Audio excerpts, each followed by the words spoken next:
devil went to Jamaica. He was looking to sell some weed. He was doing.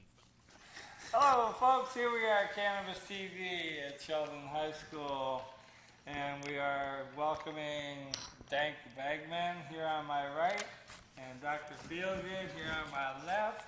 And we're ready for a good show. Hopefully you've got some pens and papers handy. You never know, we might give you so much information, just going to write right off the end of the page. But the very first thing that we were going to talk about was the, you want to start out with the Wake and Bake? Yeah, you betcha. We've got some events coming up. It's a busy time. Spring is here and things are happening all over. Our chronological order, I probably should talk about the 420 first. A couple of things going on 420, April 20th. For one thing, in Salem at 8 o'clock in the morning, there's going to be another hearing on SB. We decided that was SB. SB 388. Now, this is the initiative that was brought forward by the law enforcement contingency, which consists of, where was that list of, we were reading off there, law enforcement organizations are the ones that are behind these bills. This is the Oregon Association, Chiefs of Police, the Oregon State Sheriff's Association, the Oregon District Attorneys Association, and the Oregon Narcotics Enforcement Association. These four associations are conspiring to pretty well, impede OMMP. They say they want to cut back on the abuses. Some of the abuses we showed last week, and we might have that shot again, of the big plant. This was on a Oregon State Police PowerPoint that they included, and that's we've coined the form. There it is. We've coined the term cannaporn. That's our cannaporn supplied by the state. That's their idea of abuse of the program. Big plants. Of course, they ignore the fact that that's an outdoor grow, and the person can only do that once a year. So therefore, they have to grow enough to last all year. But that's the kind of thing that the law enforcement contingency wants to get away from. And there's a whole bunch of bills. They're all the 900 bills that we'll be talking about here. In fact, go ahead and run. You want to run some of those now, Will? Well, the thing that's scary about them is they're asking for this emergency. Yes. Most bills, when they're passed, they don't take effect until the beginning of the following calendar year. But law enforcement is putting these down as required emergency bills, which means as soon as they're passed, they can become law immediately because they're so critical, which is, of course, BS, and we all know that, but everybody knows that except for the legislatures. The most clueless bunch I've ever seen, including our own Przanski and Morissette, which are supposed to be our friends and the good guys, and they are to a certain degree. They talk quite well privately, and you think that they're really supportive of us. And yet, they're the ones that are saying, well, nothing's going to happen without the approval of law enforcement. So when we're all wondering, well, why is law enforcement in the process of making laws? We've always heard that law enforcement enforces laws, they don't make laws. Well, now they're making laws. That's what they tell us. That's what they've always told me. When I've asked them to help us get it legalized, they say, I'm sorry, we don't help make the bills. All we do is enforce them. So I wanted to give you an idea, because this one bill will give you an idea of what the other 5, 6, or 7 are all about. This is Senate Bill 960. Modifies requirements for obtaining marijuana grow site registration card. 2. Requires registry identification card holder, designated primary caregiver, and person responsible for grow site to authorize inspection. Requires Department of Human Services to revoke registry identification card, marijuana grow site registration card, or designated primary caregiver identification card of person who refuses inspection. Removes exception from criminal liability for person who refuses inspection, and declares emergency effective on passage. Now understand, folks, the things that we've been trying to tell you for the longest time is we're held to a different standard. Okay? The people of the state of Oregon clearly stated they wanted us to have our medicine. The police, law enforcement is doing nothing to help us be able to get our medicine. What's wrong with that picture? These people work for you, folks. They are doing a job that you have demanded that they do, and they are not doing it appropriately. That bill, when it was passed, did not say you make sure no one gets away with growing one single plant in excess, because there is no excess in the first place. If you have excess, it should be brought out to the patient so the patients can get it. Instead, it's thrown into an incinerator. Where's the common sense in that? Understand, for the longest time, we've been putting this out nicely. Help us, help us, help us. People, you need to wake up to the fact that law enforcement has a vested interest in this process of keeping it illegal. They're not helping us get our medicine. That's right, and the main organization that advocacy marijuana, supposedly medical marijuana advocacy group, is the Stormy Ray Foundation, who has been working continually with law enforcement and brought together this 388. She did not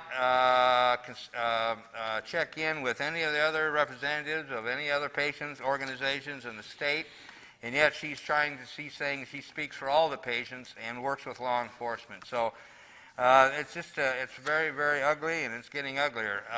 So 388 is very important. We need to be in Salem on Monday at 4:20 at 8 a.m. as many patients as possible, to show our strength, to show our legislators that this is a viable program, and and it's affecting over 20,000 people in the state of Oregon, and we need to, at the very least, leave it alone, and if we're going to make changes, to improve it, not make it worse. So, very important. And contact go to any of these websites you're shown, not necessarily MPP that's showing now, but Willamette Valley Normal is a good one. Emerald Empire Hemp Fest, any of these websites, you can contact us through there. We give you all the information you need to know. But the main thing is you need to be in Salem. Supporters need to be Salem at 8 a.m. On the 420. And speaking of other events, Reverend Willis mentioned the Wake and Bake. That's our second annual Wake and Bake put on by the Mercy Centers. That's Perry and Sonny that have been on the show quite a bit in the past. Our friends up there, well, they're putting on the Wake and Bake. It's at the Silver Falls Campground up near Salem. I can't remember the exact, I think it's $10 a person, very reasonable, and it's just time to kick back and network and be with other people that are believe in the same type of thing, I guess. Right, and that goes on for 3 days? 2 days. Actually, it starts Friday. You can get up there anytime Friday, and it goes through Saturday and then until Sunday afternoon. Okay. So Reverend Will hopes to be up there at least during the day. I hope to be up, go up there Saturday and stay over Saturday night and most of Sunday, so I'll be there. And should be a good time had by all. And then the big thing coming up is the Marijuana March on May 2nd, the first Saturday in May. This is a global marijuana march. It's held simultaneously all over the world the same weekend. I think it's 200 and some cities this year have signed up. There's 3 cities in Oregon, Eugene, Salem, and Portland. And here in Eugene, we've been doing this for, I don't know, the last 10 years or so at least that I can think of. And so we meet at high noon on Saturday at May 2nd. I love saying high noon. That's the best time for us to get together, is high noon. And that's at the Federal Courthouse at the 7th and Pearl. We'll have speakers, information booths. And then we're putting together the after party, and we've got our poster up, so take a look at the poster. That's it'll be 8 o'clock that night on May 2nd. That's going to be at the Voter Power Building. It's on 687 River Avenue. We have directions on how to get there, real simple driving instructions. If you're interested, you can write to us at any of the email addresses you see on your screen, Emerald Empire Hemp Fest or any of those, and we'll give you the information. The poster was drawn by a Oregon Green Free member, goes by the username of Lasting Art. His name's Wayne, and quite an artist. He's put together a really nice poster for us, and all hand done. So those will be available, and you can again get a hold of us, and we get you a copy of that, and we'll have them at the Saturday Market booth near Saturday Market on the Freedom Plaza. Which we weren't there last week. We're a little short on personnel, and that brings up the point: is people. We need help. We can always use help in everything we do, including the market during Saturday Market. I mean, the booth during Saturday Market. We can come on down to the studios on Tuesday too. There's a lot of things going on, and we can use your help. Anyway, back to the after party. That's at 8 o'clock at the Voter Power office. We're going to have live music. We'll have some food there and probably some door prizes. We haven't still working on the details, but there's the poster, and it's up now, and that's our fundraiser. It's a joint effort between the Emerald Empire Hemp Fest and the Willamette Valley Normal, and it should be a good time had by all. So this is a private hall, and all we ask is no illegal activities, please. Other than that, we're all going to have a great time. So just a moment ago, when we were talking about the legislature and what's going on there, we only gave you a brief insight into some of what's going on. It's really abhorrent to look at and to actually read. But if you have the time and you want to, there's a web page that's set up. It's WillametteValleyNormal.org/LEGIS/2009/. And it's, we have web pages set up for each bill and also related talking points, hearing notices, links, and bulletin boards, so everyone can contribute. So please check that out. It's really important. We're working real hard to get you this information. It would be really nice if you could put forth a little effort to get the information. Yeah, and real quick note, I didn't get the story in printed up, so we'll have to cover it next week, but I did bring the photos, and I wanted to show these two photos. This is a bust in Albany. And again, I'm sorry, I apologize for not having the details, but these mug shots, you don't notice every time you see a mug shot, the people look the absolute worst. I often wonder if they have makeup artists just trying to make people look even worse. But anyway, we've got a couple mug shots of the people there, and hey, that's us. Wait a minute. oh yeah, there it is. And that one, and that one, and then the other one. But anyway, it's. I've noticed that every time I see a mugshot, almost it seems like it's especially what's that website the Smoking Gun, I think it is .com, where they have all the celebrities that have been caught busted, and the same thing. I never seen Nick Nolte look so bad in my life. Oh God! Yeah. He got busted. That's true. So, looked pretty rough. But anyway, speaking of upcoming events now. Dr. Feelgood is going with our friend Yo Jimbo, and they're heading off to, where are you going? Well, we're going up to the Okanagan Family Faire. This next event will be in Eugene. It's at the 420 party, and it takes place out the Bull Branch, but nobody really waits for 420. Green munchies for the potluck, and feel good vibes will follow. This year, we're having a spring barter fair up in the Okanagan Family Faire, and it happens Memorial Day weekend, 23rd through the 25th.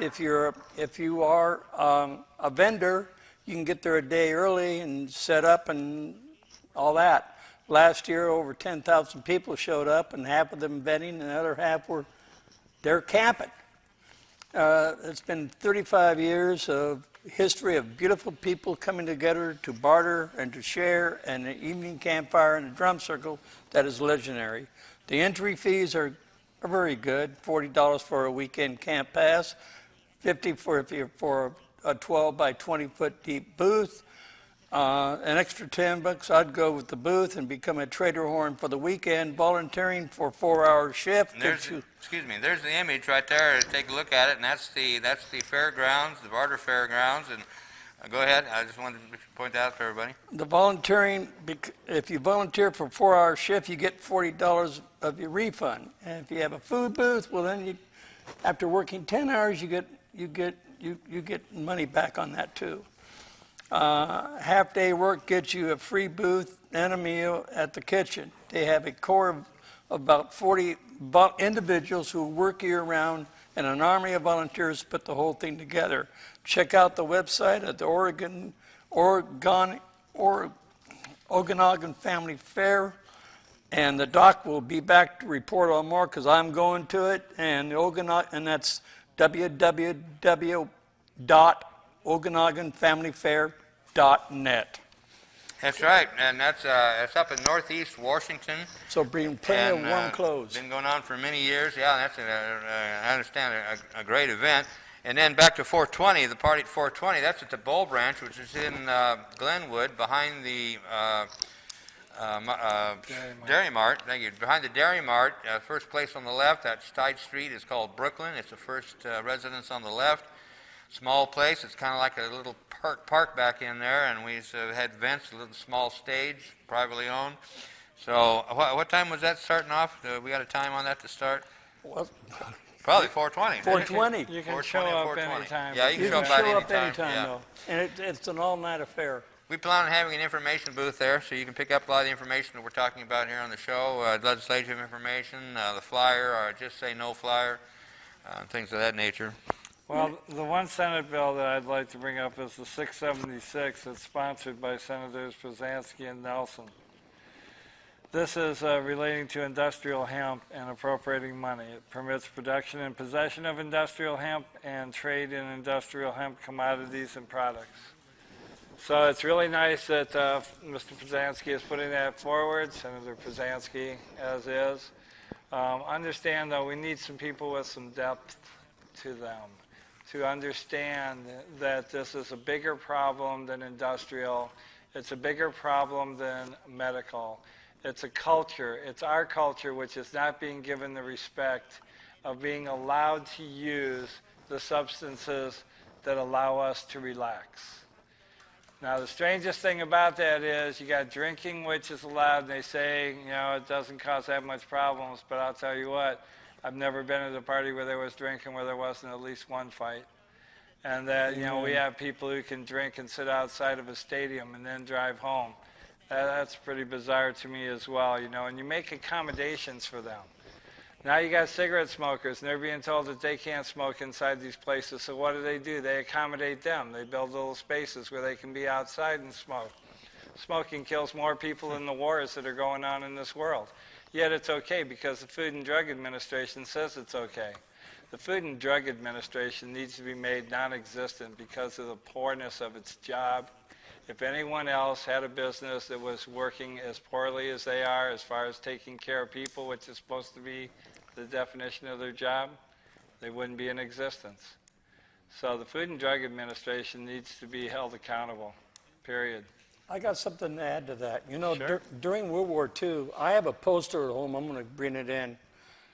They used to, I have a poster of a battleship with a sailor on it, and it says, "Grow hemp for the war effort." Now, what's wrong with this movie? I mean, you know, what's wrong with it? Our system's going belly up. They got all these damn laws, and I feel like I'm becoming a puppet to somebody who doesn't even represent me, and I'm pissed off, and I ain't taking it no more. Yeah, talking about hemp, some time ago I heard that, I read somewhere that the USS Constitution, the battleship, the old called Old Ironsides, it's in, I think, Boston, if I remember correctly, it was powered by 60 tons of hemp. Between rope and sails, that ship was powered by 60 tons of hemp. And you think about a natural fiber that could stand up to that kind of weather and stresses, and that is amazing. And shortly after I became an activist, I read that they had refurbished the USS Constitution. So I read on the internet, somebody wrote and said that they had just visited that ship and that they checked out the sails and all the rope and all the rigging, and it's now synthetic. It's all synthetic. It's all black synthetic.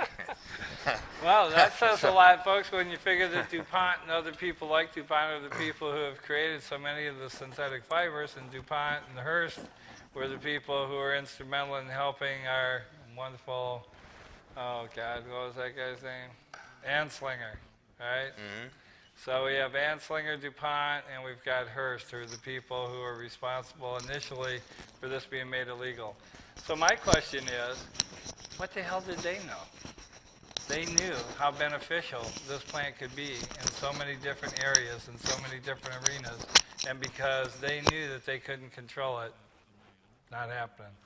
So we're going to go to a break now and understand, think about that, you know, that these people with all this money are making decisions for us that are not beneficial for us. And the people in position of power now are doing the same thing. So we're going to take a break, and we'll be back in just a little bit. Thank you. Yeah, we don't want to overwork ourselves. We've got to take it easy here.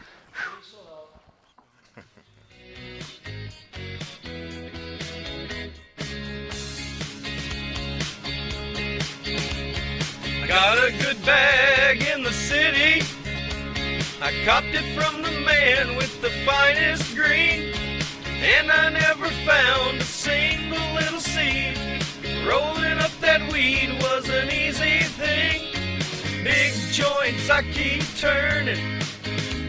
Proud Mary Jane is burning. Rolling, rolling, rolling up the reefer. Cleaned a lot of seeds in Memphis. I smoked a lot of stems down in New Orleans. But I never bought a good bag that was seedy till I got a bag from a guy on the street. Big joints I keep turning. Okay, we're back, just like a bad debt. Here we are, and we've got Joseph Hempfield with us, and we wanted to talk a little bit about the Patients' Day that happened yesterday in Salem. That was put on by Mamas. It's mamas.org. It's the service medical marijuana advocacy group run by Sandy Burbank. Every legislative session, she puts this thing on where we spend the whole day, and she gets information tables in the main lobby with posters and literature to educate the public on medical marijuana, which is especially important now with the legislature attacking, literally, the Oregon Medical Marijuana Program. 35 bills, come on. Yeah, there's 35 bills trying to affect the marijuana Oregon Medical Marijuana law, and over 30 of them are detrimental. So it's there's it's just raw numbers. But so Joseph, what did you think? That was your first event. It was a very nice. They had it set up well. Yep, they had half dozen speakers there. We have footage of that. We'll be showing in future shows. Mark Miller, for one, somebody I always enjoy hearing talk. Very smart man. Oh boy, Mark Miller. I was so impressed with that man. Mark Miller was the director of the Oregon Drug Information. I've forgotten the name of it, but back in the early 70s, and I remember this. In fact, he was kind of surprised when I brought this up to him. That shows how old fart I am. But I remember back in the early 70s in the Register Guard, they had a section in there to where they could go to this organization on campus, if you were to buy any kind of a drug at all, whatever it was, you could take a sample in, drop it off, they would issue an anonymous number, and you just keep an eye on the paper, and they would test that drug and then run the results in the paper to tell you what that drug was. So this way, eliminate people getting bad drugs. And that went on for quite some time, and he was the one that started and the one that ran it. So it's very a lot of knowledge. So it was great to hear him talk, and we'll have footage of him speaking too. But see, that's one of the things about Mamas. Mamas as an organization is somebody whose main focus, as well as taking care of patients and stuff, is information. Mm-hmm. If you ever want someone to come and speak or be there that has information, they're talking about all the drugs. They want you to be informed about what you're doing, and so that you can make good, sound decisions. And that's all we ask from the government. You're right. In fact, Mamas, I should have mentioned that. Mamas stands for Mothers Against Misuse and Abuse. Exactly. So who can argue with that? So is there anything in particular you picked up yesterday, Joseph, that really impressed you? More so than anything else? The urgency that everybody has concerning medical marijuana. Not that it's urgent, but it used to be, half the people you talk to about would have nothing to do with you. But now it's like it's building momentum, the whole marijuana legalization thing. And people are getting excited about it. They had a great display. That was the main thing I was impressed with. They had a great display. They had some signs up, which I pointed out something and they ended up taking it down. Did you get a chance to talk to any of your legislators? I don't believe so. Well, it's one of the things that they ask people to do when they're coming up there is to set up appointments and stuff with their legislators so that you are going to be up there on that day, and if they're there, you want a little bit of their time. I didn't know that. Yeah, in the future, it's one of the things that they work on. It's really important for you to have the face-to-face with your legislator, or at least a person in the office who will directly represent you to that legislator. Right, and especially at 420, Monday at 420, if you go to Salem, it's a really good thing to try to set up a meeting with your legislature to do during that trip, just like Reverend Will's speaking of. They say the best thing is to go visit them. That's the most effective. Second most effective is to write to them. But you need to write in longhand. The hardest ones for them to ignore is the letter written in longhand. Right.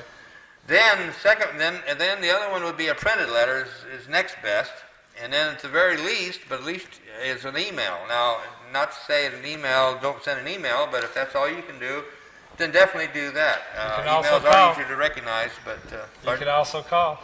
Oh, yes, call. I'm sorry. Duh. Yeah, and of course, call. Definitely. That's one of those things. But if you do all these things, then you're seriously hitting him. And if you get a chance and you're really serious about helping in this process, find a person within each legislator's office that you feel comfortable talking to. Someone that you know is actually listening, because they may repeat what you say. So, the thing is that we have to make these people listen to us. We have to be intelligent and creative in our process. So let's get it done. That's right. It's a freedom issue.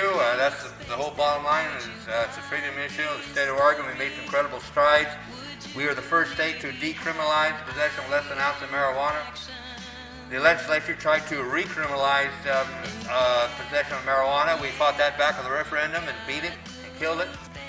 And the same thing's going to happen again. If this legislature doesn't come through and actually improve medical marijuana, I believe it's going to be a referendum pulled together, and we will definitely have the support for it. We're going to come back and show the legislature how out of touch they are. We want to thank all these groups that are being shown up here on TV for you to see and to know that they've worked real hard. Yep. And they're doing this for all of us. Peace out, everybody. We love you. Right. And remember though, the word never could submit to a search. Never consent to a search. No matter what they say, no matter how scared they make you, never consent to a search. Voter Power has clinics on Wednesdays. Give them a call, set it up. Come on in and get your card. Peace out, love out, everybody. Peace out. We love you. Thank you for tuning in. Any problems you see on the air, make sure you call CTV, let them know about it. Okay, because we may miss it. Right.